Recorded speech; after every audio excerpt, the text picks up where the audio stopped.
In entertainment news, I don't know if I'd call this entertainment, but in the music scene, Nigerian Afrobeats icon Innocent Tubaba Idibia has announced his separation from his wife, actress Idibia, after the two spent over a decade of marriage together. Now, the couple who tied the knot in 2012 shared 2 children. And in a surprising Instagram post yesterday, Tubaba revealed that they have been separated for some time and have officially filed for divorce. However, shortly after, another post surfaced from Two-Face claiming that his account had been hacked, which caused confusion among his fans. Adding to the drama, he came back online again, posted a video stating that his account was, after all, not compromised, and he had said what he said concerning the divorce. Now, as expected, social media is buzzing with reactions, speculations, and hot takes. This is the couple in their heyday.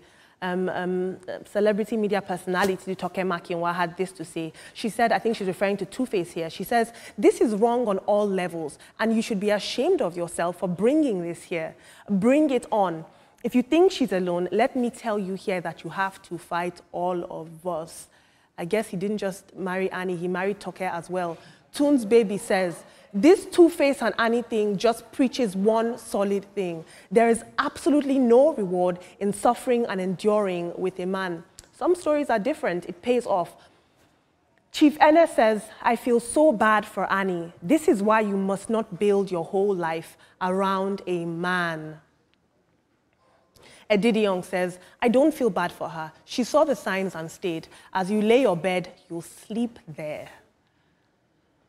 And Finding Solace takes a more empathetic approach. She says, "Even Two-Face seems to be going through a lot emotionally, and he cannot hide it anymore. Time will tarry, but it will still come to light. Both of them just need healing."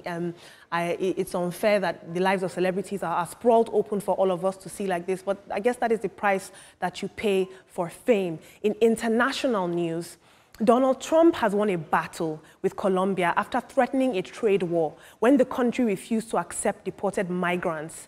In a statement, President Donald Trump declared an immediate 25% tariff on all Colombian imports, warning that that number would rise to 50% within the week. In a late-night news conference, Colombian Foreign Minister Luis Gilberto Murillo said officials have overcome the impasse and will accept citizens deported from the U.S. That could have been very, very messy, mostly for Colombia, who receives over $450 million in aid from the U.S. On average annually. This is President Gustavo Petro, as you can see. He did tweet this concerning the trade war that was to happen yesterday, concerning the migrants who he turned back, and this is the translation, and this was his reason for turning them away. He says, "The U.S. cannot treat Colombian migrants as criminals.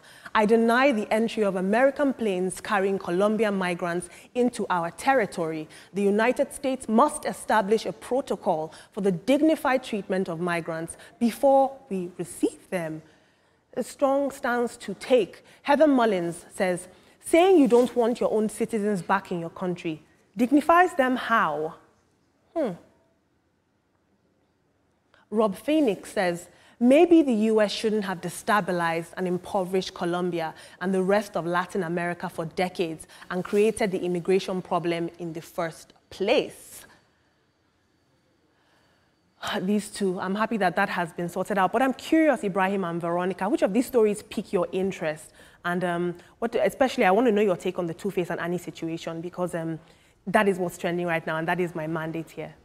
Well, interesting. For me, the Two-Face's issue, I think it's a family affair. They've actually decided, I wasn't there when they decided to get married. If they decide to separate, if it's good for them, good for the family, and good for their fans as well. But all the same, talking about Donald Trump, I will always say that wherever this is going to lead us, because I know that the impact is going to have on both countries, not just the Colombian government. Well, he has my flowers, Petro has my flowers, because that's a good one. You can't return people by calling them criminals and put them in U.S. Army's aircraft. He said use a civilian aircraft to bring them back to the country.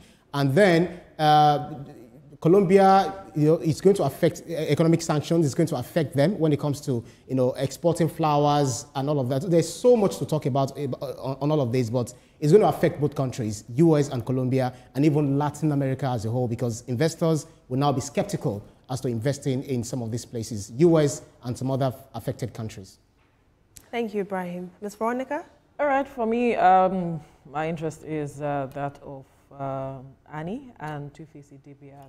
Three things that are my concern. One, the children, how this will impact them.